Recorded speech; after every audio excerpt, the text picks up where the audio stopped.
When did you not just dodge a bullet, but evade a full-on ballistic missile strike? When I moved back to New Orleans in 2004, I looked at two different apartments, A and B. I ended up choosing B because it was a little bit larger. I lived there for about 5 weeks and the neighbors were horrendous and management wouldn't do anything about it, so I went back to the other place to see if apartment A was still available. It wasn't, but they had another one downstairs in the building next door. So I ended up moving again, into apartment C. Apartment B flooded several feet in Katrina. Apartment A had the roof ripped off. Apartment C, where I had lived for a year, was fine. I cannot overstress how difficult my life would have been if my apartment had been damaged. Not even taking into account my belongings, it was damn near impossible to find anywhere to live for years after Katrina. It's not an exaggeration to say that if my apartment had been damaged, the entire trajectory of my life probably would have changed. I had leukemia when I was a kid. I was given a pretty low chance of survival. I got diagnosed the day after my 6th birthday and went into remission when I was 12. When I turned 14, they told me it wouldn't come back, but if it ever did, I would have the worst headache I've ever had in my life. I don't really understand the headache part. I joke that I pulled one over on the Make-A-Wish people. They sent me to Disneyland, but I didn't end up dying, so I kinda screwed them on that deal. I was riding my motorcycle, not too fast. There was a nice spring breeze, so I had my visor open. Then I just randomly decided to close it. As soon as my visor clicked down, I saw a small but sturdy branch fall out of a tree, smacked right into my visor and bounced off. A friend in HS offered to pick me up and sneak out for a party. I was in the middle of a WoW raid and declined. Then it turned out he hit a tree and died from drunk driving. Had just finished a regular meeting I was the host of when one of my fiends said, "Hey, you don't look good." I told him I didn't feel great and was going to go home. He said, "Nah, I'm taking you to the document." We go to the clinic, military, and after an extremely brief exam he turns to my friend and says take him to the ER and tell them it's his appendix.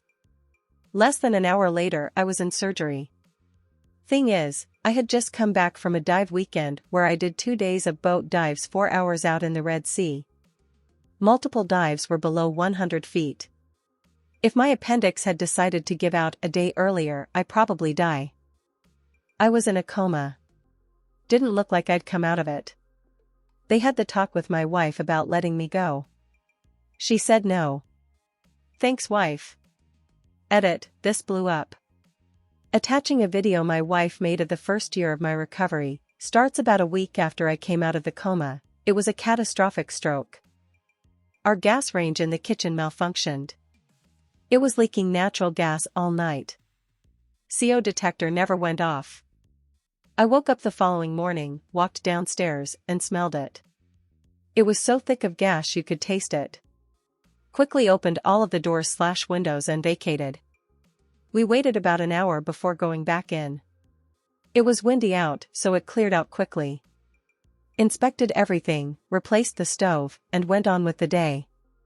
Nighttime came around and I went to take a shower, but there wasn't any hot water.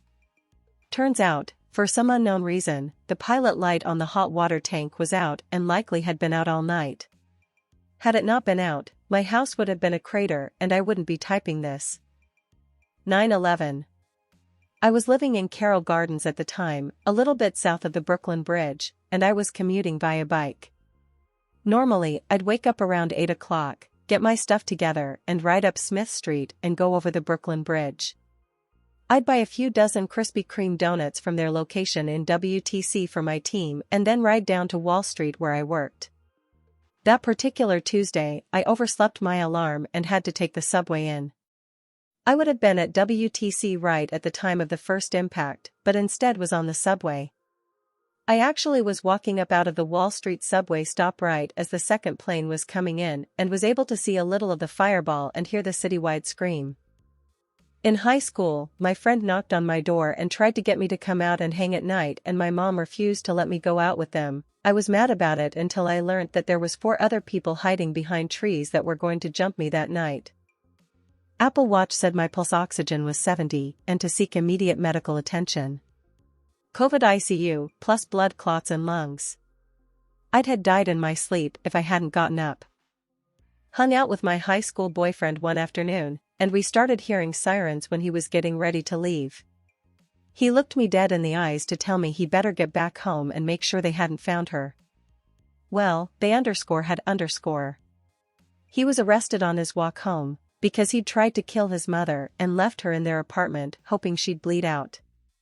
She'd told him earlier he couldn't come see me until he'd finished his homework, and that was apparently the last straw for him, so he attacked, then shoved her down a flight of stairs. Obviously he went to jail, and I didn't have to hear or see from him for several years. He always had some issues, but it was a shocking jump from school authority problems to attempted murder. When I was 17, I was going out with a girl from school. We smoked a little bit of hash. She was a lifeguard at a swimming pool.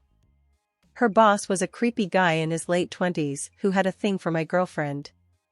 He found out we were going to a party and told the police that I was some major drug dealer. He gave the address of the party. At the last minute we decided not to go. We cooked dinner for her mom and stayed in and watched TV, smoked a joint in the garden. The party got raided, 2 vans full of police. All they got was a couple of underage drinkers. Edit 1. How did we know he was the snitch? He told one of the lifeguards who told someone who told my girlfriend. 2. No, I wasn't a drug dealer, but... Full disclosure, my girlfriend was supplying me in this instance. High school. I was hanging out with some buddies, and some guys I knew drove up. Since they knew we played tennis, they offered to sell us some top-notch rackets at low prices. We were curious, so we went outside to look at what they had to offer, and indeed, the rackets were top-notch and so brand new they still had the security tags on them.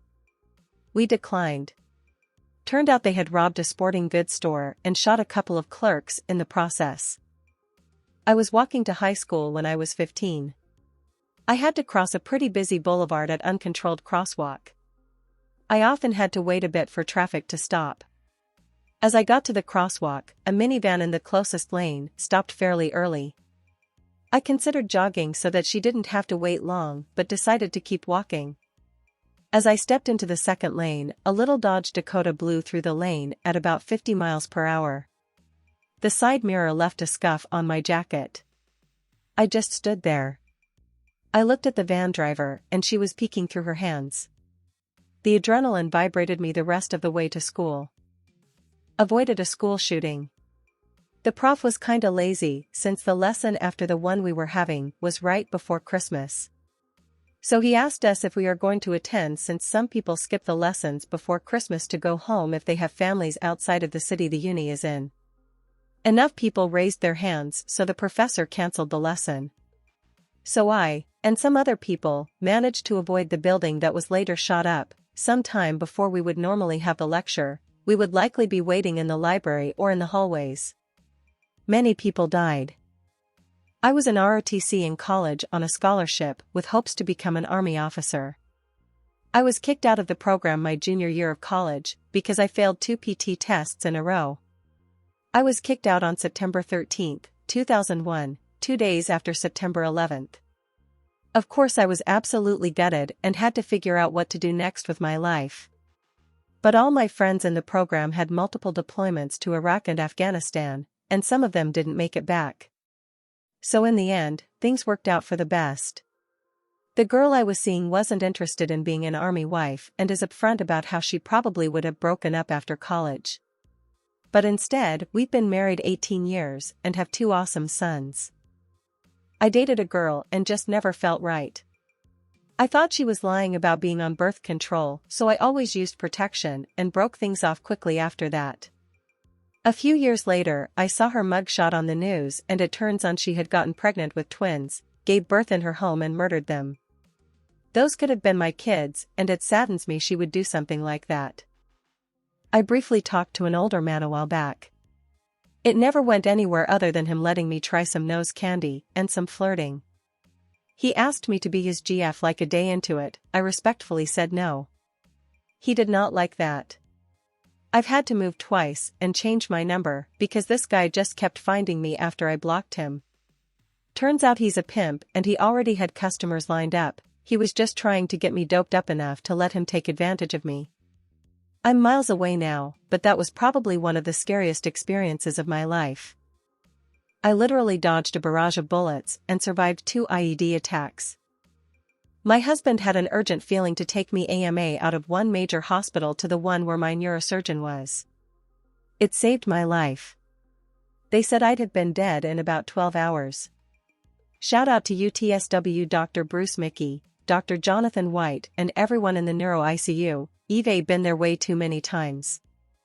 When Vasily Alexandrovich Arkhipov didn't turn the third key on that Soviet submarine and start WW3.